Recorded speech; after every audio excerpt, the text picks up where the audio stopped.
The first thing Sloane forgot to do was pretend she didn't care. That happened about 3 seconds after I told her I was leaving. Her name was Sloane Mercer, and if you asked anyone on the 23rd floor what we were to each other, they would have said work rivals with suspicious chemistry. We weren't enemies exactly. Enemies don't remember how you take your coffee. Enemies don't fix slide 12 at 7:30 at night and leave a note that says, "Try not to embarrass yourself tomorrow." Enemies also don't go quiet in meetings when someone else takes a cheap shot at you. But Sloane and I had our thing. She ran design, I ran strategy, which meant every project became the same fight. She said I used too many words, I said she worshipped white space, and somehow we kept volunteering for the same accounts anyway. We met because she killed one of my ideas in front of a client.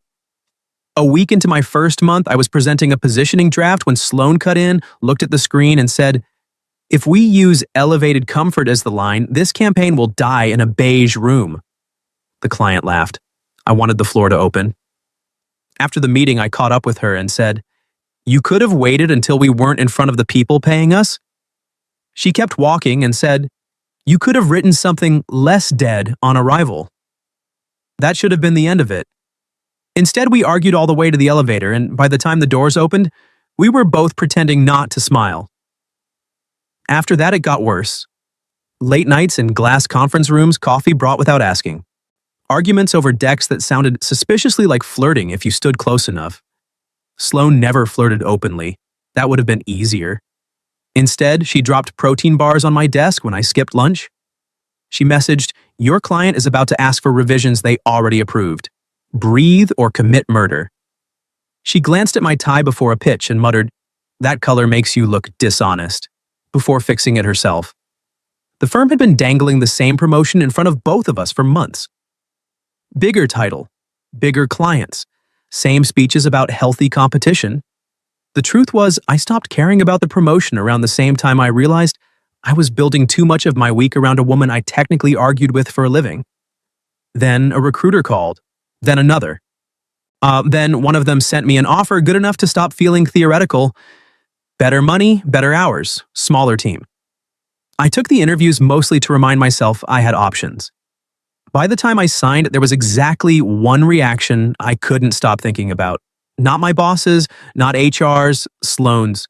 Which was ridiculous. She was my rival, my daily argument, my favorite problem in expensive shoes. And if I was being honest, the only person in the building whose opinion still had the power to slow me down. So naturally, I picked the worst possible moment to tell her. Quarterly review Thursday. By 8:15, the office was mostly empty, the city outside the windows had gone blue and gold, and I was alone in the war room pretending to care about a deck I no longer planned to present. Sloane walked in holding 2 coffees. Of course she did. She set one beside my laptop. "You look like a man being slowly outlived by PowerPoint." "That's because I am." She glanced at the screen. "Your closing line is still weak." "That's hurtful." "It's also correct." I picked up the coffee. Black. No sugar, exactly right.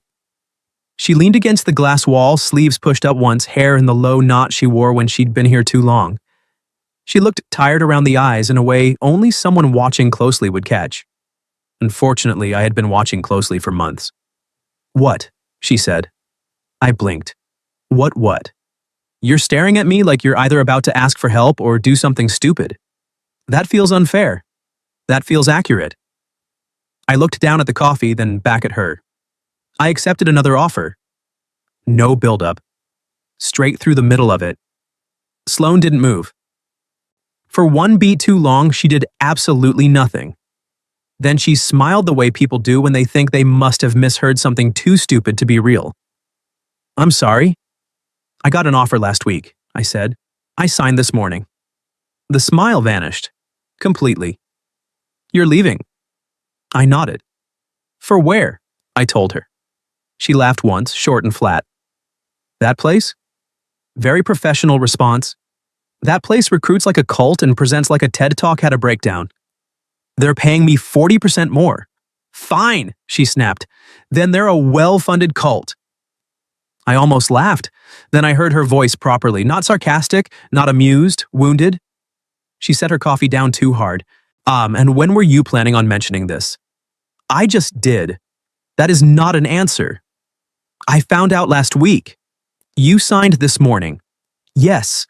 And you're telling me now, at 8:15, in a room with no witnesses and a dead ficus. She looked around once, furious in a way that made no professional sense. Amazing. I leaned back against the table. Sloan. What? You're acting like I announced my death. No, she said. I'm acting like you just told me you're disappearing and expected me to nod like an adult. That landed hard. I looked at her. Really looked at her. The rigid posture, the set jaw. The fact that she had completely forgotten to do the one thing Sloan Mercer always did best, act like nothing mattered more than she wanted it to. She had forgotten to pretend she didn't care. And once I noticed that, I couldn't unnotice anything. The way she always knew when I was close to burning out. The way she got colder whenever someone at work flirted with me. The way every pitch was easier when she was in the room. The way I'd wanted to tell her first before anyone else, like her reaction mattered more than the promotion ever had. Sloan, I said more quietly, why are you so angry? She laughed again, and this time the sound came out wrong. That's your question? It seems relevant. She looked away for 1 second, then back at me. When she spoke again, her voice had changed. Softer, less controlled. You really want to know? She asked. My heartbeat had turned into a management problem. Yeah. She nodded once, almost to herself, then said, I had a whole speech planned for the night you finally got that promotion. I frowned. On what? No sarcasm now, no office voice, just truth. I was going to let you win first, she said quietly. Then I was going to tell you I was tired of competing with you at work, when all I've really wanted for months was an excuse to stop pretending I don't think about you outside of it. The room disappeared. And now, she said, breath unsteady for the first time since I'd known her, you're standing here telling me you took another job and I don't even get to be professional enough to fake not caring. I forgot the coffee in my hand, forgot the deck, forgot the firm. All I could think was that Sloan Mercer, the woman who had spent 2 years hiding behind competence and sarcasm, was standing in front of me with her whole guard down. And I had no safe answer left. Sloan looked like she regretted the truth the second it finished leaving her mouth. Not because she didn't mean it, because now it was in the room and neither of us could shove it back behind sarcasm where we'd both been storing it for months. She looked at me once, then away, jaw tight. You can say something now. I set the coffee down before I dropped it. That speech, I said, sounds like one I would have liked to hear. Her eyes snapped back to mine. That is not a joke I'm making, I added. Good, she said, because I'm not in the mood to survive one. Fair. The city glowed behind the glass walls, half the floor was dark, the war room too bright, the dead ficus somehow still managing to look judgmental. In the middle of all that artificial office light, Sloan Mercer was standing in front of me with her guard down. And the worst part was how little any of it felt impossible once it happened. I exhaled slowly. You want the truth? No, she said. But I'd still like it. That almost made me smile. The truth is, I didn't want to tell you tonight because your reaction was the only one I was actually worried about. She didn't move. Neither did I. I kept going. I told myself that was because you're competitive and terrifying and would make the whole thing sound like a moral failure. A flicker at the corner of her mouth. Reasonable. But that's not why. Sloane's eyes held mine. I glanced down at the deck on the table between us, then back at her. The real reason is that if I'm being honest, this place stopped feeling worth staying for around the same time. I realized you were the only part of it I'd actually miss. That landed. Hard. I saw it in her face before she said anything. The anger loosened first. Then the disbelief. Then something much worse for me. Hope. Sloan, I said, softer now. I've spent a year pretending the best part of my day was winning arguments with you. It wasn't. What was it? The question came out quiet enough that it almost didn't sound like her. You, I said. No build-up, no polish, just true. She looked away for a second like she needed somewhere else to put that, then back at me. That is a very irresponsible thing to say after announcing you're leaving. I know. No, seriously. Timing-wise, this is terrible. I know. And yet, she said, voice thinner now, I still want you to keep talking. That did something permanent to my heartbeat. So I did. I think I kept calling you my rival because it gave me somewhere safe to put all of this. Rivalry is manageable. Chemistry is deniable. Work tension sounds professional enough that you don't have to ask why someone's the first person you look for when you walk into a room. Sloane folded her arms, but there was nothing defensive in it now. Just containment. Like she was trying not to let the whole truth hit her all at once. You could have said something, she murmured. You could have too. I'm not the one who accepted another job. That is, unfortunately, a strong point. She let out one short laugh that immediately broke apart into something softer. I hate that you can still do that. Do what? Make me want to laugh in the middle of a professional collapse. I don't think either of us is being very professional. Clearly. There was a pause, not empty, charged. Then she asked, Are you still going? That was the real question, buried under all the others. I answered it honestly. Yeah. I watched that hurt land and steadied myself before she could retreat behind it. I am, I said, because I need to. This place has been burning me out for months, and if I stay now, it'll be for the wrong reason. Sloane looked down at the table. That's almost unbearably mature. I hate it too. She laughed again, quieter this time. I stepped closer, just enough to make the room feel smaller. But I'm not leaving the city, I said. I'm not vanishing. I'm not even moving farther than 20 minutes away with bad traffic. I held her gaze. So, if the question is whether I still want to see you when this office stops forcing us into the same room, the answer is yes. Very obviously, yes. Her whole expression changed at that. Not dramatically, just enough. The anger went first, then the steel. What was left looked almost unfair on her, open, relieved, still a little disbelieving. You make this sound very simple. It's not simple. No? No. I smiled a little. Simple would have been if one of us had admitted this before you had to watch me accept another offer out of spite and emotional incompetence. That was not why you took the offer. Obviously not. Good. But the emotional incompetence stands. That, she said, is the most accurate thing you've said tonight. I was close enough now to see the exact second she stopped thinking about escape routes and started trusting the moment instead. So, what happens now? She asked. I looked at her, really looked at her, at the woman who had sharpened half my ideas, ruined the other half, and somehow become the first person I wanted to tell when my life changed. Then I said the only answer that felt right.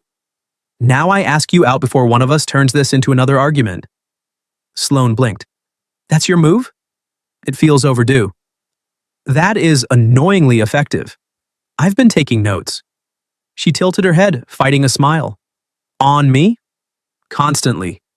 That one got her, not in some huge dramatic way, just a slight break in the armor. A smile she didn't mean to show and couldn't hold back once it started. It nearly wrecked me. So, I said, tomorrow night, dinner, no decks, no client language, no pretending we only like making each other miserable. Sloane studied me for one long second, then she said, That sounds suspiciously like a date. That's because I'm finally trying not to hide behind workplace vocabulary. She nodded once, considering, then stepped in until there was barely any space left between us. Okay, she said softly, but for the record, I was never pretending we only liked making each other miserable. I know that now. Good. That should have been enough. It almost was. Then she looked at my mouth, back at my eyes, and said, You're still leaving the firm? I am. And I'm still angry about your timing. Fair. And I still want to kiss you. That ended the conversation. I touched her waist carefully, giving her plenty of time to change her mind. She didn't. So I kissed her. It wasn't rushed. It wasn't messy. It felt precise somehow, like the exact answer both of us should have given months ago, finally delivered without interruption. When we pulled apart, Sloane stayed close, forehead almost touching mine, and let out a breath that sounded equal parts relief and annoyance. Well, she murmured, That is going to make Monday unbearable. I laughed softly. Only if we let it. Oh, please. Half the floor already thinks we're one dramatic quarter away from a scandal. They're very uncreative. She smiled against my next breath. You're impossible. And yet? That got an eye roll and another kiss, quicker this time, like she was testing whether it still felt as inevitable as the first one. It did. A month later, I was in my new office with better lighting, less jargon, and dramatically less emotional repression per square foot. Sloane still worked on 23. We still argued, though now it was over dinner reservations, and whether I was underdressed for restaurants she picked on purpose. We still brought each other coffee. The only difference was that now she texted me things like, "Your tie still looks dishonest. Fix it before I get there," and I got to kiss her hello in the lobby before either of us went upstairs to completely separate jobs. Leaving the firm had been the right decision. Telling her had been the dangerous one. Turned out I needed both. So tell me, if you were in my place, what would you have done when your work rival forgot to pretend she didn't care? Leave it in the comments. And if you like this story, don't forget to like the video, subscribe to the channel, and I'll see you in the next one.